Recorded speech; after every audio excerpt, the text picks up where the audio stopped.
नाही, विचार. तसं नाही आहे ग. पण नारायणाची ही अवस्था बघून ना मला काही सुचत नाहीये. एकुलता एक तो. जीव आहे ग माझा. त्याला त्रास झाला की असं वाटतं मलाच त्रास होतोय.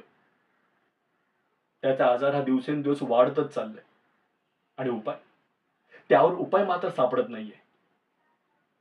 अगदी हतबल झाल्यासारखं वाटतंय ग. काय करावं आता?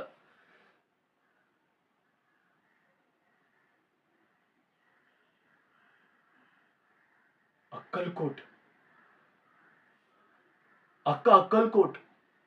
गेले काही दिवस मला कोणीतरी भेटतंय ना अक्कलकोट बद्दल बोलून दाखवतोय.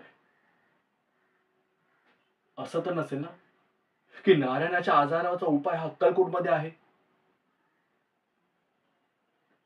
तसं असेल ना अक्का तर आपण आजच अक्कलकोटला निघू.